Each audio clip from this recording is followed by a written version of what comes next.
Jangan lupa subscribe YouTube channel Metro TV News dan jangan lupa nyalakan notifikasinya.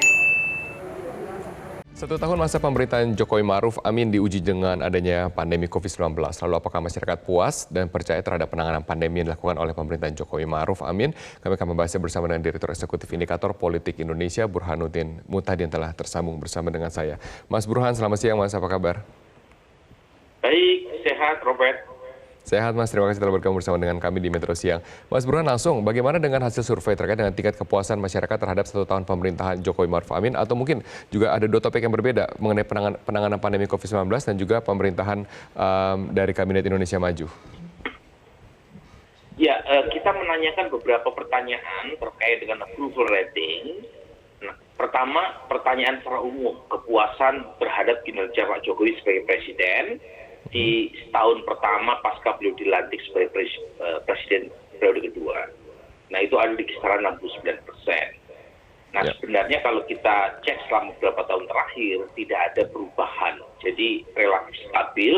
Kesimpulannya, meskipun ada COVID-19, secara umum approval rating Pak Jokowi tidak terdampak. Ini mirip misalnya dengan Presiden Duterte di Filipina.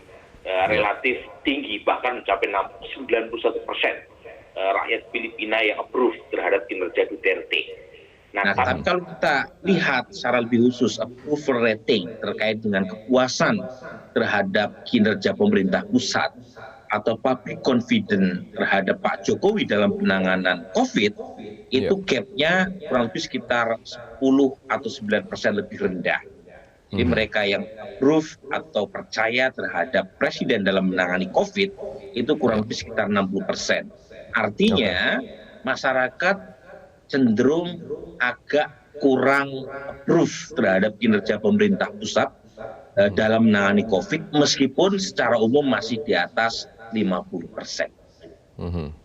Oke, Mas Burhan, dari kita berbicara mengenai kinerja pemerintah secara keseluruhan dulu, baru kita akan masuk ke dalam penanganan COVID-19. Survei dilakukan pada tanggal 24 hingga 30 September 2020 dengan margin of error 2,9%. Tetapi kemudian di bulan Oktober kita melihat ada pro dan kontra di tengah masyarakat terkait dengan Undang-Undang Cipta Kerja. Apakah ini nanti survei selanjutnya akan dipastikan kemudian menurunkan tingkat kepuasan publik? Ya, memang survei terakhir kami dilakukan di lapangan akhir September sebelum kita mendapatkan pro kontra terkait dengan Omnibus Law. Jadi terus terang survei terakhir kami belum mampu untuk meng-capture pro kontra terkait dengan Omnibus Law atau Undang-Undang Cipta Kerja, dan karenanya kami memerlukan riset lagi untuk mengetes sejauh mana pro kontra ini punya dampak atau tidak terkait dengan approval rating Pak Jokowi secara umum. Nah, ini penting karena kita jangan terlalu buru-buru untuk mengambil kesimpulan bahwa ada banyak gitu ya dampak negatif terhadap kinerja Pak Jokowi terkait dengan approval rating.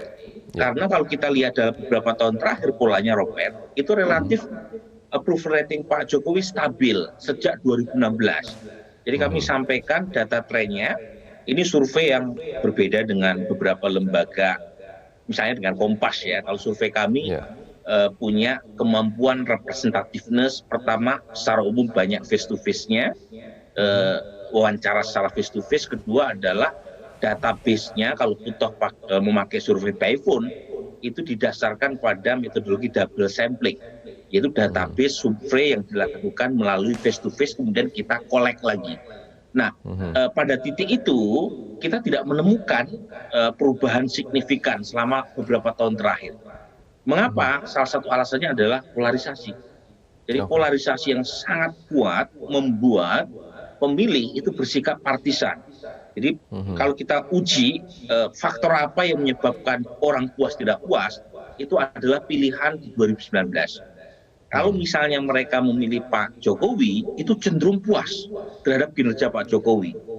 Apapun misalnya ada kritik terkait dengan Omnibus Law, terkait dengan COVID-19, 80% dari pemilih Pak Jokowi 2019 cenderung puas terhadap kinerja Pak Jokowi sekarang.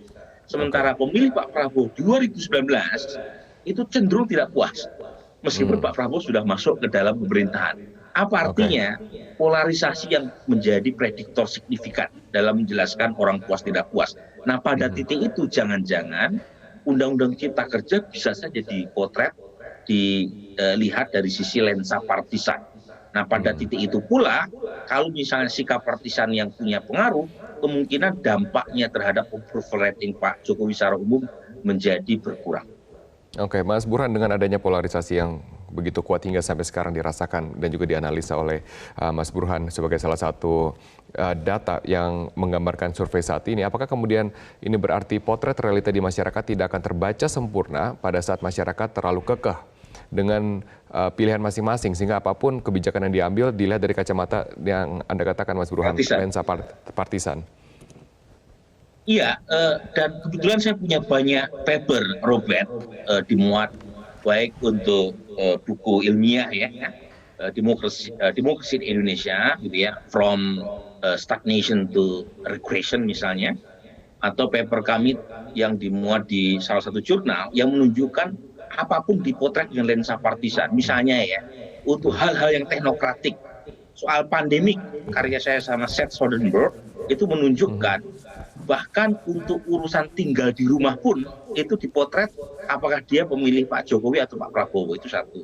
Kemudian untuk inequality itu saya punya paper bersama Eve Warburton, kesenjangan sosial pun itu juga dilihat dari sisi partisan.